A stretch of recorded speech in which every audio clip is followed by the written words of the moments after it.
तुम्ही टेबलवर बसून जेवून बघा, तुम्हाला ढेकर नावाचा प्रकार येतच नाही.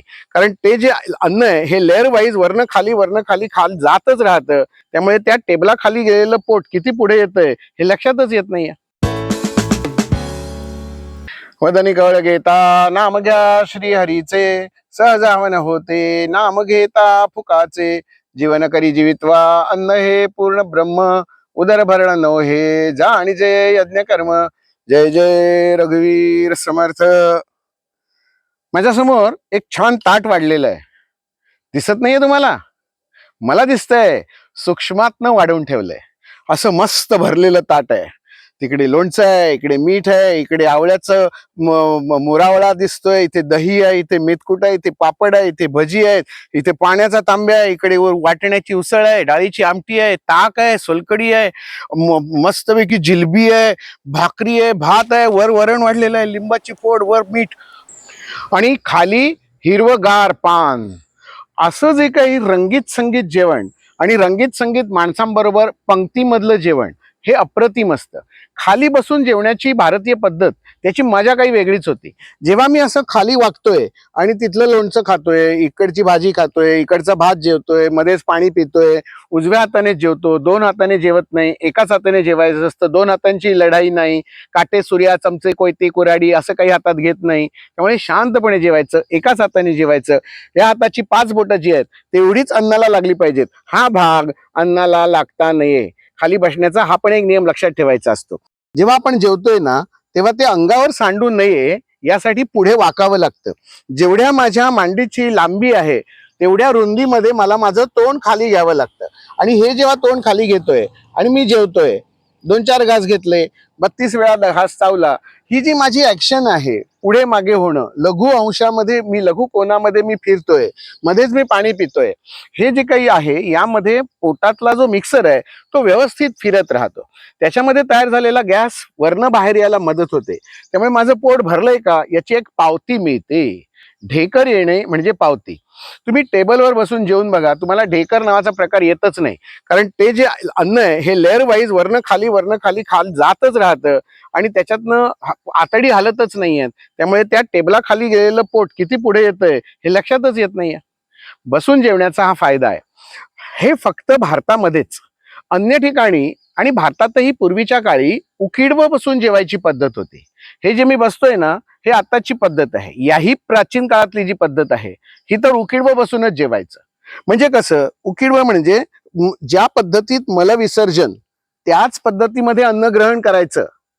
म्हणून इंग्रज लोक टेबलावर बसतात काटकोनात आणि काटकोनात जेवतात आणि उद्याचं मलविसर्जन सुद्धा काटकोनात त्या कमोडवरच बसतात.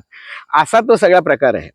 उकिडवं बसण्याची पद्धत जर भारतामध्ये असेल तर भारतामध्ये देखील असंच जेवण्याची पद्धत. तुम्ही गावातलं जेवण बघा, जेव्हा समाराधना नावाचा प्रकार असतो, सगळी जण जेवायला बसलेली असतात, गचडी गचडी करून बसतात, मांडीला मांडी चिकटून लागलेली असते आणि असं जेव्हा जेवायचं, मध्ये हर हर महादेव, मनाचे श्लोक, आणखीन रामायणातलं पद्य असं जेव्हा म्हणत, गाणी म्हणत अन्नाचा आस्वाद घेतला जातो तेव्हा मन प्रसन्न राहतं. जेवताना तुमचं लक्ष सगळं जेवणाकडेच पाहिजे. तुम्हाला इकडे तिकडे टीव्ही बिव्ही बघत जेवायचं नसतं. इकडे तिकडे फिरत असं भीक मागितल्यासारखं मला द्यावं असं करत करत फिरायचं नसतं. असं उभं राहून जेवणं हे जास्ती गंभीर असतं असं मला वाटतं. उभं राहून जेवण्यातला एक तोटा असा असतो की जेव्हा तुम्ही असं ताट हातात घेता ते ताट हलतं, तुमची मांडी सैल असते, तुम्ही फिरता, आसन पक्क पाहिजे. जेव्हा जेवता तुम्ही तेव्हा तुमचं आसन अगदी पक्क पाहिजे. म्हणून एकदा जेवायला बसलात की मांडी सोडायची नाही. कोकणामध्ये काही भागामध्ये काही मांत्रिक लोक काम करतात. त्यांच्याकडे काही परंपरेने आलेले मंत्र असतात आणि त्या मंत्राचा उपयोग ते अशाच पद्धतीने करत असतात. त्याचे सगळी पथ्यपालन करत असतात. जेवताना ते मौनात राहतात, मौनात जेवतात. जेवताना लाईट गेलेला त्यांना चालत नाही. त्यामुळे मग ती एखादी समई किंवा निरांजन समोर ठेवून ते पेटवून आणि मगच ते जेवतात. जेवताना त्यांना दुसरा दंगा आवडत नसतो. असे काही मांत्रिक लोक असतात. त्यांच्याही जेवणाच्या पद्धतींचा जेव्हा अभ्यास केला जातो तेव्हा असं लक्षात येतं की हे शांत चित्ताने जेवण्याचं यज्ञकर्म जणू काही आहे. आणि यज्ञकर्म कधी उभ्याने करायचं नसतं, त्याला आसन लागतं आणि म्हणून बसूनच जेवायचं. भारतीय बैठकीत बसून जेवण्याचे जे फायदे आहेत हे अनुभवल्याशिवाय कळणार नाहीत. त्या प्राचीन भारतामध्ये आमच्या काळामध्ये ज्या पंक्तीच्या पंक्ती उठत होत्या आणि त्या श्रीकृष्णाचं जे होतं ना जेवण, एक चिंचेचं पान खाल्लं आणि सगळे ते जे त्यांच्याकडे आलेले ब्राह्मण तथास्तु म्हणून पोट भरून जेवून गेले. हे जेवणातलं जे महत्वाचं सुख आहे, भारतीय पद्धतीतलं सुख आहे. अल्पभोजनी बहुसुखी असं म्हटलं जातं. जेवणातले पदार्थ कमी करा, कमी वेळात जेवण आटपेल तेवढं तुम्हाला काम जास्ती करता येईल. पचनावरचा लोड अडवू नका, नाहीतर ती एनर्जी तुमची सगळी पचनासाठीच संपून जाईल आणि मग तुमच्या शरीरासाठी त्याचं जे सौष्ठव पाहिजे हे मिळणारच नाहीये. त्यामुळे जेवणातनं तयार होणारा सगळ्यात मोठा शेवटचा विलक्षण आनंद म्हणजे सच्चित आनंद तो जेवणातनच मिळतो आणि आयुर्वेदात त्यालाच प्रसन्नत्व म्हटलंय. आणि सगळ्यात जास्ती मजा कुठे असते माहितीये? जेवण्यामध्ये असते. बाकी सगळं आयुर्वेदानुसार असू देत किंवा आमच्या मालवणी भाषेमध्ये असू देत, 5-10 वर्ष आयुष्य हडेतडे खाऊन पिऊन मराचा असं आपल्याकडे सांगितलंय. हे जेवण जर एवढं महत्वाचं असेल तर त्याच्यातला आनंद विसरून कसा चालेल? भारतीय बैठकीतला आनंद हा लाख मोलाचा असतो.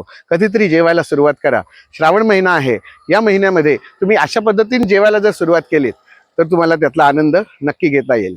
जय चातुर्मास.